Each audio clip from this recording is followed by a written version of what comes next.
कायोत्सर्गायताङ्गो जयति जिनपतिर्नाभिशोनुर्महात्मा मध्याह्ने यस्य भास्वा नुपरिपरिगतो राजति स्मोग्रमूर्ति चक्रं कर्मेन्धनाना मतिबहुदतो दूरमोदास्य वाता स्फुरजत्सद्यान्नव अन्नेरेव रुचिरतरा प्रोद्गतो विश्वलिंगा। बोलो पंच परमेश्वरी भगवान की जय। आचार्य भगवंत पद्मनंदी महाराज की जय। मान्यवर आचार्य भगवंत पद्मनंदी महाराज द्वारा विरचित श्री पद्मनंदी पंचविंशतिका ग्रंथ के स्वाध्याय के अंतर्गत हम दानोपदेश जी द्वितीय प्रकरण का स्वाध्याय कर रहे हैं। अभी तक यदि आपने हमारे चैनल को सब्सक्राइब नहीं किया है तो शीघ्र अतिशीघ्र चैनल को सब्सक्राइब करें, लाइक करें, शेयर करें। आइए, अभी तक अभी 40 श्लोकों का स्वाध्याय पूर्ण कर लिया है और उसमें जो महत्वपूर्ण प्रश्न आपकी परीक्षा के लिए उपयोगी हैं उन्हें भी हमने समझ लिया है। अब हम आज श्लोक क्रमांक 41 से स्वाध्याय प्रारंभ करते हैं। श्लोक क्रमांक 41 का पहले उच्चारण, फिर उसका अर्थ, फिर उसमें जो प्रश्न बनने वाला है उसको भी हम समझेंगे। स्वापीशितेरापि विभोर्जठरं स्वकीयं कर्मोपनीत विधिना विदधाति पूर्णम् किन्तु प्रशस्यनि भवार्थ विवेकितान् मेतत्फलं यदेह संतत पात्र दानम। दान के प्रकरण की बात चल रही है दान उपदेश में। तो आचार्य भगवंत पद्मनंदी महाराज यहाँ पर क्या कह रहे हैं? अपने कर्म के अनुसार कुत्ता अपने उदर को पूर्ण करता है, अर्थात वह अपना पेट भरता है, और राजा भी अपना पेट भरता है, किंतु दोनों में प्रशंसनीय मनुष्य भाव धन और बुद्धि के विवेक के प्रयोजन से यहाँ पर है निरंतर पात्र दान के लिए किया जाता है।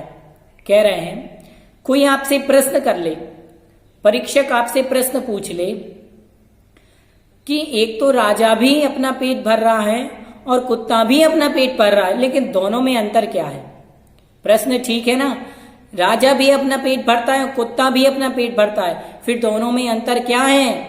दोनों में महान अंतर है। मान्यवर, कुत्ता भी अपने कर्म के अनुसार पेट भरता है, राजा भी अपने कर्म के अनुसार अपने उदर की पूर्ति करता है, किंतु जो मनुष्य होता है वह मनुष्य पेट भरने से उसकी कीमत नहीं होती, उसकी कीमत उत्तम पात्र को दान देने से होती है, उत्तम बुद्धि से होती है। उसका धन यदि उत्तम पात्र के दान में उपयोग होता है तो उस मनुष्य की सार्थकता है, नहीं तो उस कुत्ता भी पेट भर लेता है, हम भी अपना पेट भर लें तो कोई अंतर नहीं है।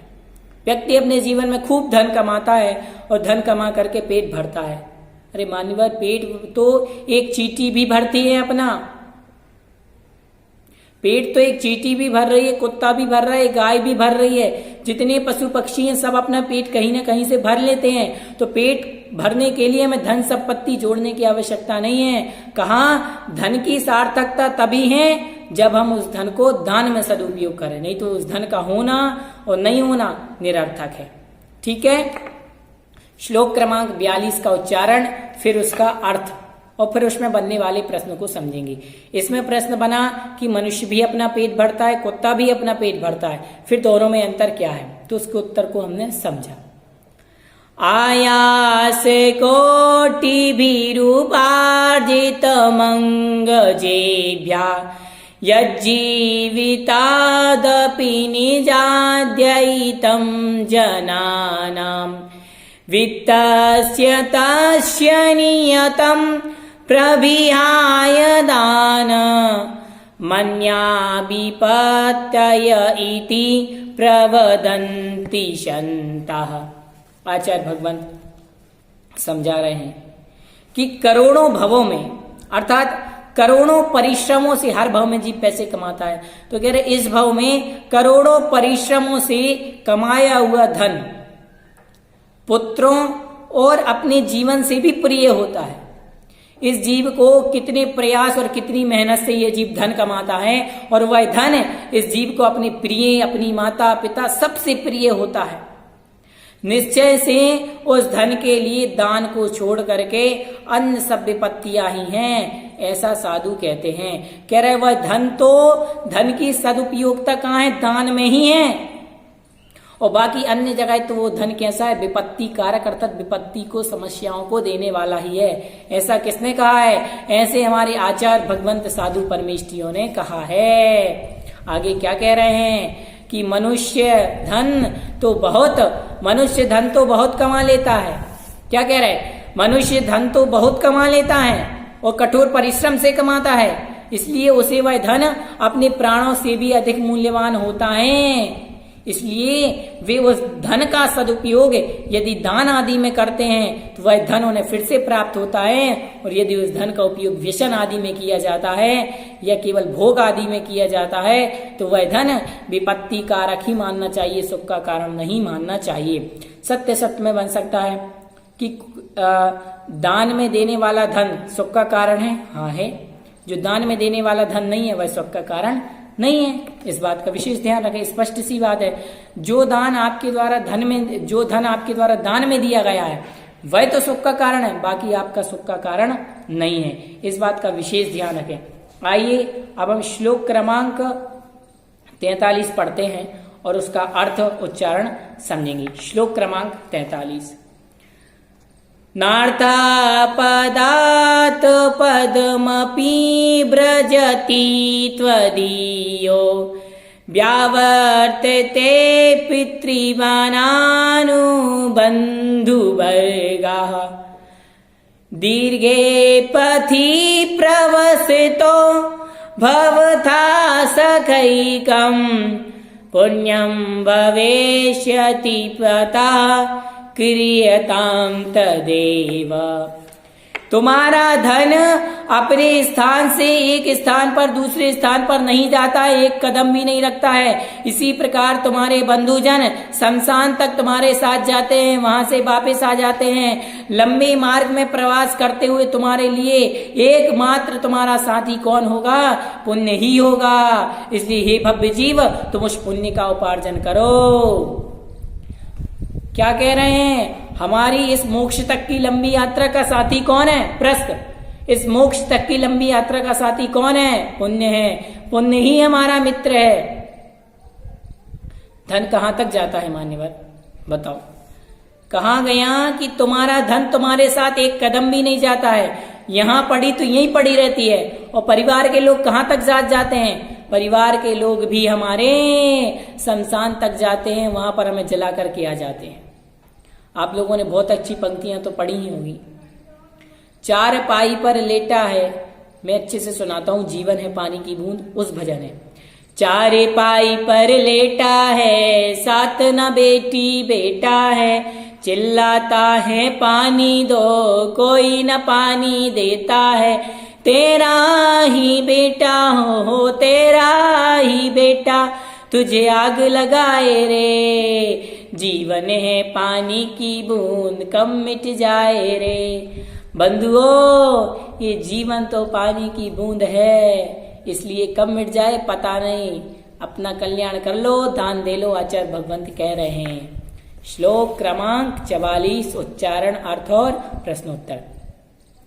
सौभाग्य सौर्य सुख रूप विवेकिताद्या विद्या वपुर धनि ग्रहाणि कुले च जन्म संपद्यते खिलमिदं किल पात्र दानात् तस्मान् किमत्र शततं क्रियते न यत्नः। सौभाग्य, सूरवीरता, सुख, सुंदरता, विवेक बुद्धि आदि, विद्या, शरीर, धन, महल, उत्तम कुल में जन्म होना, ये सब निश्चय से पात्र दान के द्वारा ही संभव हैं। हे भव्य जीव, इसलिए तुम उस पात्र दान में प्रयत्न क्यों नहीं करते? अर्थात उस पात्र दान में प्रयत्न करो। प्रश्न बन सकता है कि दान के द्वारा हमें क्या क्या प्राप्त होता है? प्रश्न, दान देने से हमें क्या क्या प्राप्त होता है? उत्तर, दान देने से हमारे लिए सौभाग्य, शूरवीरता, सुख, सुंदरता, अच्छी बुद्धि, विवेक, सुंदर शरीर, विद्या, धन, उत्तम कुल, महल, उत्तम शरीर, स्वस्थ शरीर, निरोगी काया, इन सब की प्राप्ति होती है मात्र दान देने से। तो दान का यहाँ पर कितना बड़ा महत्व बताया गया। इसलिए हे मान्यवर, उस दान को करो। समझें कि हमें उस दान को करना है। इस संसार में दान ही आपको मोक्ष तक ले जाने का कारण है। ये ग्रंथ पढ़ करके हमें केवल परीक्षा पास नहीं करनी, हमें अष्ट कर्मों को नष्ट करने की परीक्षा में भी पास होना है, अपना कल्याण भी करना है। इसमें दान का प्रकरण आया है तो हमें दान देने का संकल्प करना है। दान भी कहाँ देना है? सबसे बड़ा दान कौन सा कहा गया है? शास्त्र दान, ज्ञान दान। ज्ञान दान क्या कहलाता है? दूसरों को दान दे। जरूरी नहीं है कि आप किसी को, जैसे मैं हूं आप लोगों को स्वाध्याय करा रहा हूं तो ये ज्ञान दान हो गया। अब आप कैसे दें? आप यदि किसी को स्वाध्याय नहीं करा सकते तो आप उसको पेन, कॉपी, पुस्तक, कुछ चीज तो दे सकते हैं। जैसे जो विद्वान लोग हैं, कोई भी लोग आपके लिए साथ स्वाध्याय करा रहे हैं तो उनको भी आप ज्ञान दान, उनको आप जिनवाणी भेंट करके ज्ञान दान कर रहे हैं, लेखनी भेंट करके ज्ञान दान कर रहे हैं, कॉपी भेंट करके बच्चों को पेन, कॉपी, पेंसिल, ये भी ज्ञान दान है। तो ऐसा आप कीजिए। आइए श्लोक क्रमांक 45 अर्थ और उच्चारण सहित समझते हैं। न्यासस्य सद्म चकरग्रहणं च सूनो रर्थेन तावदेह कारयति व्यमास्ते धर्माय दानमधिकाग्रतया करिष्ये संचिन्तयन्नपि ग्रही मृतिमेति मूढ़ः।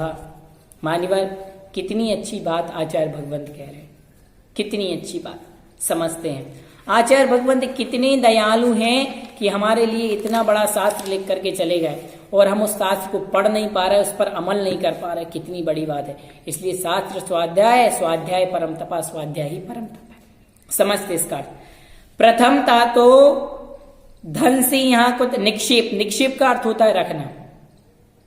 धन से कुछ में निक्षेप करना। जैसे कुछ धन को तो हमें रख लेना चाहिए, कुछ धन भवन के निर्माण में, कुछ धन से हमारे लिए पुत्र आदि की शादी करनी चाहिए, फिर कुछ धन जो बचा हुआ है, जो बचा हुआ धन है उसे मैं दान आदि के निमित्त करूंगा। ऐसा विचार करता हुआ मूर्ख प्राणी जो है, मूर्ख प्राणी को मरण को प्राप्त हो जाता है। मूर्ख प्राणी क्या सोचता है? सबसे पहले तो कुछ धन को मैं बचा करके रख लूंगा, फिर कुछ धन को मैं भवन आदि के निर्माण में लगाऊंगा, फिर कुछ धन से मैं पुत्र आदि की शादी करूंगा, फिर जो कुछ धन बचेगा उस धन को दान करूंगा। ये तो वही बात हो गई। लोग सोचते हैं बचपन खेल में निकल जाता है ना, और फिर जवानी स्त्री में लीन होने से निकल जाती है, और जब बुढ़ापा आता है तो बोले बुढ़ापे में धर्म करेंगे तो इंद्रियां सारी शिथिल हो जाती हैं। अब देखें जरा, अभी कितनी महिलाएं और पुरुष वर्ग हैं जो बुजुर्ग हो गए उसके बाद स्वाध्याय करते हैं, तब अच्छे से लिखते नहीं बनता, जल्दी से दिमाग में कैचअप नहीं होता, जल्दी से स्मरण नहीं होता। और जब हमारी अच्छी जवानी थी, जब हम मजबूत थे, तब तो हमने किया नहीं। तो यही हर जगह चला आ रहा है। तो कहा गया ना, बाल्यपने में ज्ञान न लयो, तरुण समय तरुणी रत रहो, अर्ध मृतक सम बूढ़ा पनो, कैसे रूप लखे आपनो। मतलब नहीं लग सकते अब, ऐसा नहीं है। इंद्रियां शिथिल हो गई हैं लेकिन भाव तो मजबूत हैं, दान तो कर सकते हैं। इसलिए दान करें। हमें मूर्ख प्राणी नहीं बनना जो सोचते रहें अरे पहले तो बच्चों को देखना है, परिवार को देखना है, घर बनाना है, फिर जो बचा तो दान करेंगे। नहीं, दान पहले करना चाहिए। आचार्य भगवंतों ने कहा है कि अपनी संपत्ति का जो आपकी आय है उसका कम से कम 25% तो दान करो। 25 नहीं कर सकते तो 10 तो करो, और वो भी नहीं कर सकते तो कम से कम 100 रुपए कमा रहे हो तो 1 रुपये तो दान में दो। और वो भी नहीं दे पाए तो समझ लेना मनुष्य पर्याय बेकार हो गई, मनुष्य भव बेकार चला गया। हमारे हाथ में जो हमें रत्न मिले थे, रत्नों को हमने समुद्र में फेंक दिया। ध्यान रखना, यह मनुष्य पर्याय सुकुल सुनिभो जुड़वाणी, यह विधि गए न सुमणि जो उदधि शमानी। तो इस प्रकार से दान का प्रकरण चल रहा है। इसमें प्रश्न बन सकता है कि मूर्ख किस प्रकार का विचार करते हुए मरण को प्राप्त हो जाता है। तो आपको उत्तर लिखना है कि जो मूर्ख प्राणी होता है वह सोचता है कुछ धन का तो मैं निक्षेप करूंगा, अर्थात उसे जोड़ करके रखूंगा, कुछ धन को पुत्र आदि के लिए दूंगा, और कुछ धन को मैं जो बचा अचा रहेगा फिर उसको भवन इत्यादि के निर्माण में, और फिर उसके बाद जो बचा रहेगा उसके लिए मैं दान दूंगा। तो ऐसा मूर्ख पुरुष सोचता रहता है, पैसों को जोड़ता रहता है, और जीवन है पानी की बूंद, उसका जीवन बूंद के समान उड़ जाता है। इस प्रकार से हमने समझा। तो यहाँ तक हमारे 45 श्लोक हो चुके हैं। अगली वीडियो में और 5 श्लोकों को, प्रश्नोत्तरों को समझेंगे। तब तक सभी के लिए जय श्री हिंद। भव्य चैनल को सब्सक्राइब करना ना भूलें।